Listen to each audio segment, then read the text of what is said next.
아멘. 성경 한 구절 같이 읽겠습니다. 마태복음 6장 9절 말씀 한 절입니다. 마태복음 6장 9절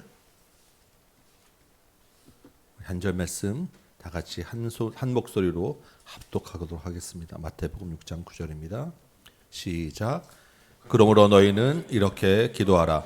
하늘에 계신 우리 아버지여, 이름이 거룩히 여김을 받으시오며. 아멘. 네. 지금 주의 성경 강좌에서 우리 마태복음 같이 보고 있죠. 산상수훈을 같이 쭉 보면서 우리 주기도문을 좀 여러분 같이 시리즈로 좀 설교해야 되겠다라고 하는 마음이 들었습니다. 그래서 이번 주부터 주기도문 한 구절씩 한번 당분간 좀 같이 나누려고 합니다. 우리 주기도문에서 기도를 빼면 주문이 된다라고 하는 그런 이야기를 많이 하죠. 그만큼 주기도문이 잘못 사용되고 있고 오해도 많다라는 이야기입니다. 여러분, 우리가 주기도문을 언제 제일 많이 합니까? 모임 마칠 때. 근데 목사님이 안 계셔서 축도할 수 없을 때. 그리고 뭐 축도하기도 좀 애매한 그런 상황에서 주기도문으로 마치겠습니다라고 합니다. 이게 뭡니까? 그냥 끝나는 신호로 약속된 주문이 주기도문이에요. 특별한 것 없이 끝날 때는 그냥 주기도문을 하면 끝나자는 거구나라고 우리가 서로 약속된 주문처럼 우리가 사용하는 게 주기도문입니다. 또 무슨 얘기 많이 합니까? 어렵고 힘들고 기도가 잘 안 나오게 되면 그냥 주기도문 열심히 외워. 주기도문 열심히 외우다 보면 뭔가 될 거야. 뭔가 마음이 바뀔 거야. 뭐가 기도가 나오고 뭐가 바뀔 거야 라고 이야기합니다. 무슨 의미입니까? 그냥 다른 어떤 종교의 염이나 다른 하는 것처럼 기독교식 주문이 또 주기도문으로 그렇게 사용되기도 한다라는 것입니다. 예수님은 이 제자들에게 이 기도를 가르치실 때 그 당시에 예수님 당시에 종교 지도자들의 잘못된 기도 두 가지를 지적하셨어요. 첫째는 오늘 보면 5절에 보면 사람에게 보이기 위해서 외식하는 기도를 한다라는 거예요. 자기를 가시하고 칭찬받고자 인정받고자 기도를 한다라는 게 잘못된 기도였다라는 것입니다. 또 하나는 7절에 보니까 중언부언하면서 말을 많이 한다. 이것도 잘못된 기도라는 것입니다. 말을 많이 하는 것은 무슨 뜻이냐면 사람의 노력과 의지와 능력으로 기도를 한다라는 이야기입니다. 어떻게 하면 기도를 조금이라도 더 오래 할까? 그러면 기도를 잘하는 것이다 라고 인정했다라는 거예요. 이러한 기도에 대한 잘못된 사용과 그 오해가 어디서 비롯되었냐면 그 당시 많은 문화와 특별히 이방의 기도 가운데는 사람의 기도로 신을 조종하려고 했던 의도가 있기 때문입니다. 사람의 기도로 신과 흥정하고 거래하고 신을 설득할 수 있다라는 게 그 당시의 기도의 배경과 인식이었어요. 그러니까 어떻게든 사람의 능력과 의지로 길게 기도하고 뭔가 좀 유창하게 하고 잘해서 신하고 한번 해보자라는 거예요. 하나님과 한번 해보자라는 것입니다. 그래서 내가 원하는 것 얻어내고, 그래서 그 당시에는 이렇게 조금 더 길게 기도하는 사람들 찾아다니고 그 사람들에게 돈 내고 맡기고 기도를 부탁하고 그런 것들이 유행하는 그런 시대였어요. 예수님 당시에. 나는 5분 기도합니다. 써붙이기를 나는 30분짜리 할 수 있습니다. 뭐 이런 거죠. 주님이 8절에 보니까 뭐라고 얘기하냐면 그들을 본받지 말라라고 이야기합니다. 왜냐하면 구하기 전에 너에게 있어야 할 것을 하나님 너희 아버지께서 아시기 때문이다라는 것입니다. 기도로 하나님을 조정하고 바꾸고 기도로 하나님과 흥정해서 되는 게 아니고 하나님은 이미 너희의 필요와 있어야 될 것을 아시기 때문에 너희의 기도와 관계없이 하나님은 그것들을 채우시고 공급하실 수 있는 분이다라는 거예요. 그러니까 하나님을 조정하려고 하지 말고 기도로 하나님을 바꾸려고 하는 수단으로 삼지 말아라 라는 것입니다. 그리고 오늘 기도를 가르쳐 주셨어요. 여러분, 오늘 밤에 기도의 자리에 나오셨는데 너무 잘 오셨죠? 근데 우리의 기도도 한 번씩 돌아보아야 합니다. 혹시 우리는 이 기도를 통해서 내가 열심히 기도하고 내가 이만큼 성의 있게 기도하고 내가 이만큼 많이 기도하면 하나님이 나를 통해서 뭔가 해주시지 않겠냐라는 그러한 마음과 동기가 있지 않느냐라는 거예요. 우리도 알게 모르게 있습니다. 있어요. 예전에 저는 한참 막 그냥 방언 받고 막 기도할 때는 그래서 그 다른 사람들은 사실 어쩐지 모르겠어요. 저는 막 그렇게 혼자서 내 방언이 옆에 사람보다 더 조금이라도 더 오래 하고 조금 더 크게 해야지. 하다 보면 딱 막 들리잖아요. 그러니까 저 혼자 속으로 앉아서 그냥 방언 배틀을 막 했을 때가 있었습니다. 뭐예요? 외식하는 기도고 사실은 중언부언하는 기도예요. 그걸 통해서 내가 뭔가 되겠구나라고 하는 마음이 깔려 있었던 거예요. 우리의 마음과 자세와 태도를 한 번씩 바꾸어 가지고 점검해 보시고 기도의 원리를 하나씩 심어가는 이 시간 되시기 바랍니다. 오늘 9절 보니까 주님이 가르치신 기도의 첫 시작, 이렇게 기도하라고 하면서 첫 시작은 뭐라면 하늘에 계신 우리 아버지라고 기도로 시작하라고 이야기하는 거예요. 이게 무슨 말입니까? 기도의 대상이 누군지를 분명히 알고 하라라는 것입니다. 그냥 중언부언 무조건 말 많이 해서 되는 게 아니고 너희 기도로 바꿀 수 있는 대상인지도 알아보고 누구에게 기도하는지 그 대상에 정확하게 알아야 그 기도가 의미 있지 않느냐라는 것입니다. 그 대상을 분명히 알면 또 누구를 알 수 있습니까? 나도 누군지 알 수 있어요. 그 대상 앞에서, 기도의 대상 앞에서 나는 어떠한 존재인지를 알고 기도하는 게 첫 시작이다라는 것입니다. 그래서 첫 마디가 뭐냐면 하늘에 계신 우리 아버지예요. 하늘에 계시다라고 하는 것, 하나님은 하늘에 계신 분이다라고 하는 뜻이 뭐냐면 이 하늘이라고 하는 것은 땅 위의 공간이 사실 다 하늘입니다. 그렇죠? 근데 하나님이 하늘에 계시다라고 할 때 그러면 그 땅 위의 공간에 어디쯤에 하나님이 계시냐라는 거예요. 하늘에 뭐 주소도 없고 내비게이션으로 찾아갈 수도 없고 도저히 하늘이라는 공간을 우리가 상상할 수 있는 범위 이상이고 하나님은 계시다고 하는데 도대체 어디 계신지 우리가 알 수 없잖아요. 그래서 사실 하늘에 계신 하나님이라고 하는 말은 그 하늘은 공간적인 개념의 하늘이 아니고 하나님은 하늘이나 땅이나 온 땅에 충만하신 분, 어디나 계신 분이 정답입니다. 그러니까 하늘에 계신 하나님 하면 하늘이라고 하는 그 말은 통치라고 하는 개념이 들어있는 거예요. 하늘이라고 하는 말은 보좌, 왕이라는 의미를 갖고 있습니다. 그러니까 하나님은 장소적인 개념이 아니라 온 땅을 다스리시는 하나님, 이게 하늘에 계신 하나님이라는 의미입니다. 온 세상을 자기의 뜻대로 다스리시는 하나님, 이게 예수님이 가르쳐 주신 하나님에 대한 첫 번째 존재 그 의미입니다. 하나님이 온 땅을 다스리신 하나님이라는 말은 온 땅을 만드신 분이라는 의미예요. 창조주 하나님이셔서 그 자기 만든 그 피조 세계 안에서 하나님은 무엇이든지 할 수 있는 전능하신 분입니다. 그래서 자기 뜻으로 복을 주시기도 하고 심판하시기도 하고 자기 뜻대로 하나씩 이루어 가시는 하나님. 그런 하나님 앞에 우리는 어떤 존재입니까? 사실은 감히 하나님의 이름도 함부로 부를 수 없는 존재예요. 옛날에 우리 왕이 있을 시대에 어느 백성이 그 왕의 이름을 함부로 입에 올립니까? 왕이 아니라 예전에는 아버지의 부모의 이름도 사실 함부로 입에 올리지 못했잖아요. 하나님은 세상에 어떤 왕과도 비교할 수 없는 그러한 권세를 가지신 분인데 감히 우리가 하나님의 이름도 볼 수 없고 존재도 우리가 볼 수도 없는 그런 분인데 어떻게 하나님을 조정하려고 하고 하나님과 거래하고 흥정하려고 하겠습니까? 그 대상 그 자체가 틀렸다라고 하는 거예요. 하나님은 그래서 함부로 할 수 있는 분이 아니다. 하늘 보좌에 계신 전능하신 분이다.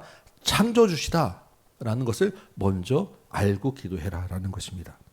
그런데 주님이 그 당시 문화 속에서 하나님을 이렇게 정의하는 것은 참으로 당연한 이야기인데 그러면 우리가 그런 하나님을 정말 전능하신 통치자 하나님을 우리가 생각하면 하나님이라는 존재는 우리하고 너무나 멀리 계세요. 우리가 그 하나님께는 감히 사실 기도한다는 자체가 성립할 수 없는 거예요. 그 한 주님이 이 하늘에 계신 하나님을 이야기하실 때 그렇게 멀리 있고 감히 볼 수 없는 하나님을만 그 의미만 우리가 생각하고 기도하라고 하셨겠느냐라고 할 때 그 말 안에는 또 다른 뜻이 있지 않겠냐라는 것입니다. 무슨 뜻이 있을까 생각해 보면 하나님은 분명히 하늘 보좌에서 온 세상을 다스리는 그런 전능하신 하나님이신데 그 하나님께 기도하라라고 하는 것은 그 하나님이 우리 아까 찬양했잖아요. 우리가 기도하는 그 어떤 것도 들어주실 수 있는 힘과 능력이 있는 분이다. 그 어떤 것도 더 이상 더 모든 것도 하나님이 들어주실 힘과 능력이 있는 분이다라는 것을 믿고 기도하라는 의미 아니겠냐라는 것입니다. 우리가 기도하는데 여러분 저한테 아무리 기도해봐야 제가 해줄 수 있는 힘과 능력은 여러분보다 결코 낮지 않을 거예요. 그러지 않겠습니까? 그러면 저한테 기도하는 거 하고 저한테 막 이렇게 열을 내는 게 별 의미가 없는 거예요. 기도하라라는 것은 들어줄 수 있는 맞는 대상이 돼야 구하고 부탁하고 하는 것 아니겠습니까? 하물며 온 힘을 다해서 기도할 때 그 하나님이 들어주실 힘과 능력이 없는 분이라면 우리가 기도할 필요가 없는 거예요. 근데 하나님은 전능하신 분이고 창조주시기 때문에 하나님께 기도하는 무엇이든지 그 구하는 것이 응답될 수 있고 그보다 더한 것도 응답될 수 있다라고 하는 그런 힘과 능력이 있는 분이다라고 하는 믿음을 가지고 기도해라라고 하는 말이에요. 오늘 이 밤에 여러분 기도하실 때 하나님의 능력을 의심하지 마시기 바라고 하나님의 능력을 제한하지 마시기 바라고 하나님께 모든 것 다 아뢰며 나가시기 바랍니다. 이게 믿음입니다. 하나님은 우리 눈에 보이지 않지만 전능하시고 정말로 우리와 비교할 수 없는 높은 그런 통치자이시지만 우리의 기도를 들으시고 응답할 수 있는 힘과 능력과 권세를 가지신 분임을 믿고 기도하시기 바랍니다.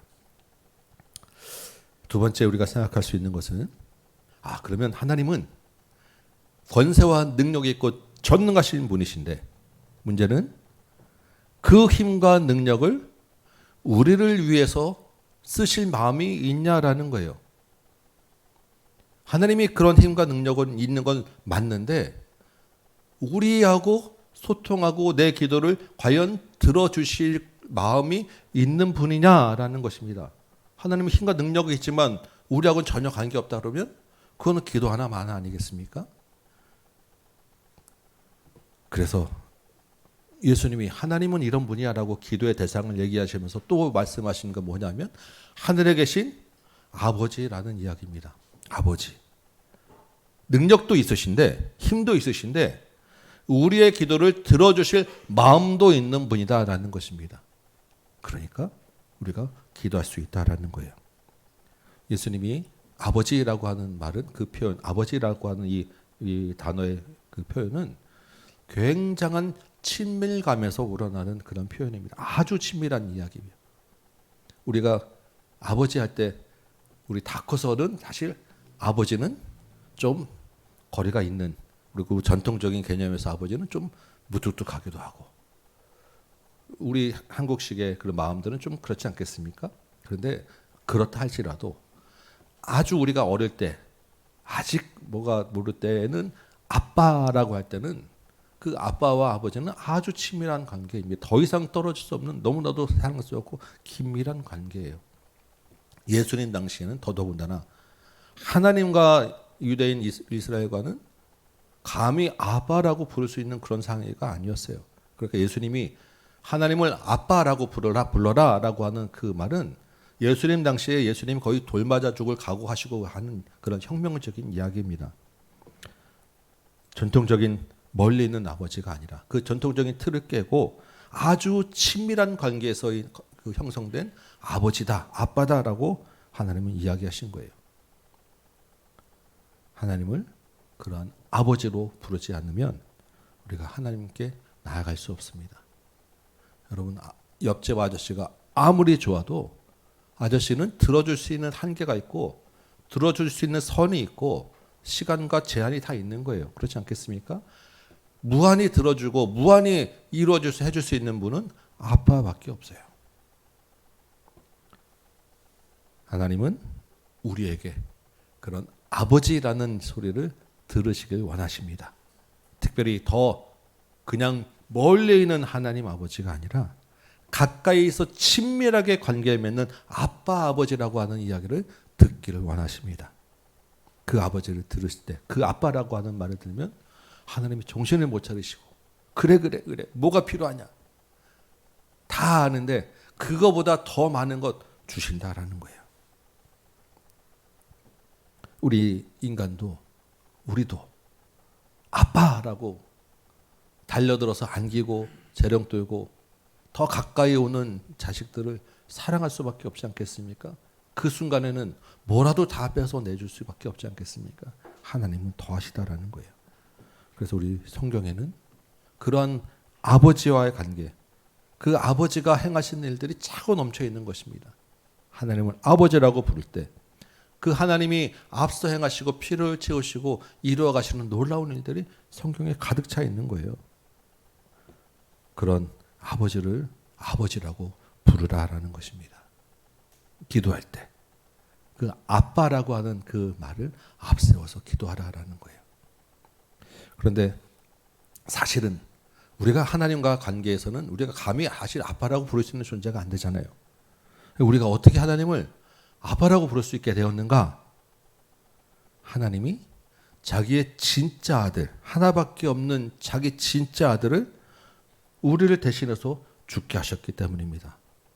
하나님이 놀라운 상상할 수 없는 은혜를 베풀어 주셔서 우리와 아버지가 되어 주셨기 때문에 우리는 아빠라고 부를 수 있지 않겠습니까? 그리고 그 우리 먼저 우리에게 아들을 내어주신 그 하나님이 우리에게 아빠라는 소리를 듣기를 원하신다라는 게 예수님의 말씀이에요.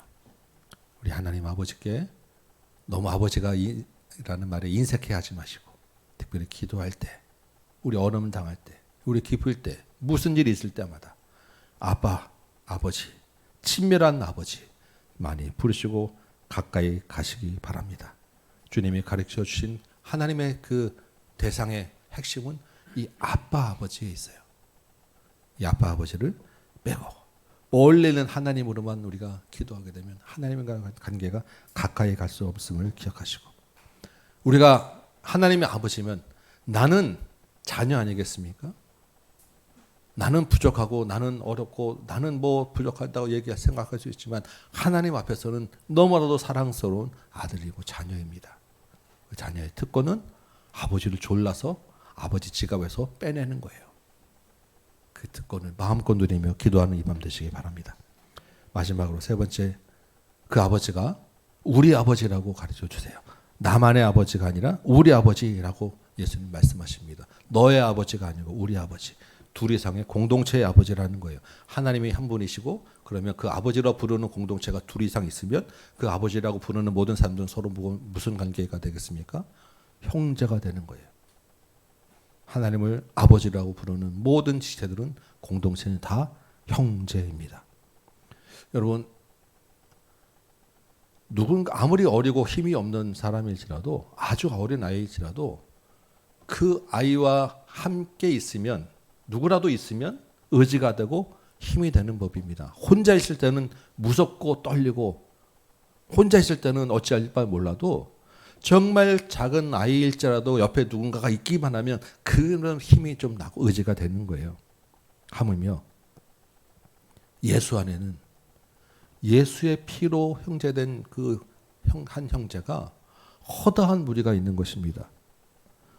벌을 서고 매를 맞아도 같이 맞으면 무섭지 않은데 허다한 형제가 함께 인생의 고난과 인생의 풍파를 겪고 나간다고 하면 외롭지 않고 넘어지지 않고 뒤로 물러나지 않을 수 있는 것 아니겠습니까? 그래서 하나님은 우리에게 우리라고 하는 공동체를 허락하셨고, 그 예수님은 그 우리라는 공동체를 기억하며 함께 기도하라라고 말씀하셔요. 우리가 그래서 어려울 때, 오늘도 여러분 단톡방에 기도 요청 드렸는데 기도할 수 있는 그런 요청 드릴 수 있는 게 얼마나 위로가 되는지, 그렇게 나눌 수 있고 부탁할 수 있는 누군가가 있다는 자체가 힘이 되는 거예요. 그런데 놀라운 것은 그렇게 부탁하고 같이 기도하면 우리에게 은혜가 있습니다. 그래서 기도의 응답들이 있게 되는 거예요. 우리 기도방에 올라온 많은 기도 가운데 얼마나 많은 기도의 응답이 있었습니까? 저희 장모님도 오후에 좀 주무시고 이제 조금 이제 그 선망 증세에 좀 깨어나시고 회복이 돼서 안정기로 좀 가고 있어요. 물론 아직도 가야 되긴 멀겠지만 그래도 그 하고 몇 시간 안에 또 다른 회복과 은혜가 있게 되는 거예요. 같이 기도하면 힘이 됩니다. 여러분 기도의 자리 부지런히 나오시고 함께 기도하시기 바랍니다. 우리 옆에 앞뒤에 보시면 얼굴 한번 보시기 바랍니다. 네, 힘이 되지요? 아, 네. 별로입니까? 별로. 네, 우리만 봐도 힘이 넘치는데 이 우리라고 하는 말 안에 또 누가 있을까 생각하다 보니까 여러분 우리보다 진짜 우리보다 훨씬 더 힘이 나는 내 편들이 있더라고요. 생각나는 내 편이 누가 있냐면 베드로 형이 있더라고요.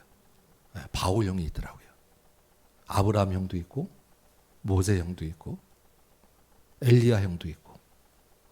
그분들이 내 형이라고 내 편이라고 생각하니까 얼마나 든든한지 모르겠어요.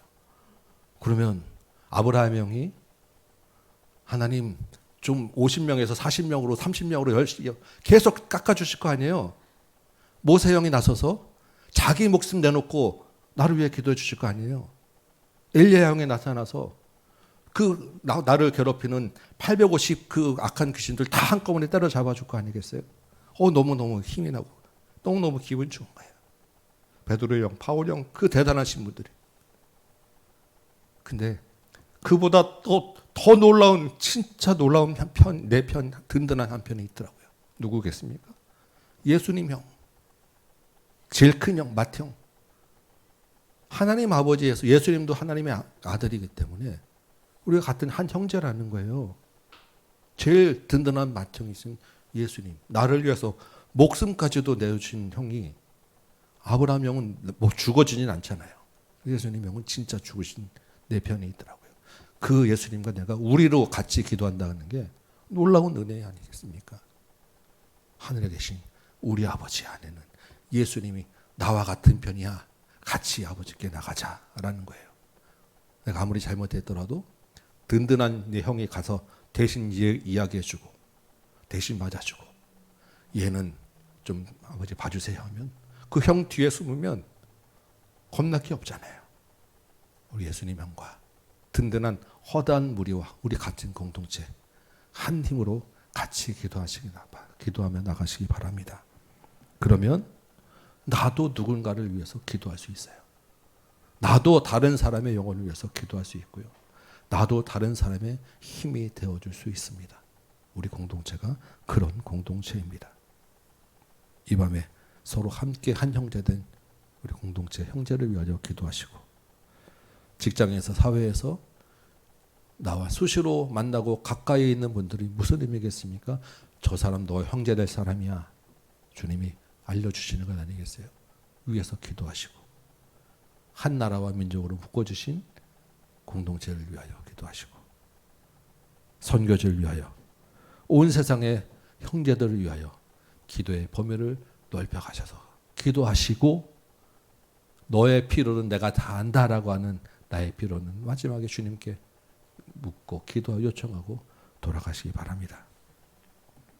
주님이 기도의 대상에 대해서 분명히 가르쳐 주셨습니다. 하늘에 계신 우리 아버지입니다. 전능하신 능력이 있으신 그 하나님이 나의 기도를 들어주실 아버지이시고 그 아버지 안에는 허다한 든든한 형제가 함께 있습니다. 주 안에서 이 기도의 대상인 하나님께 한 마음으로 기쁜 마음으로 든든한 마음으로 나아가는 이 밤 되시기를 주님의 이름으로 축원합니다. 아멘. 우리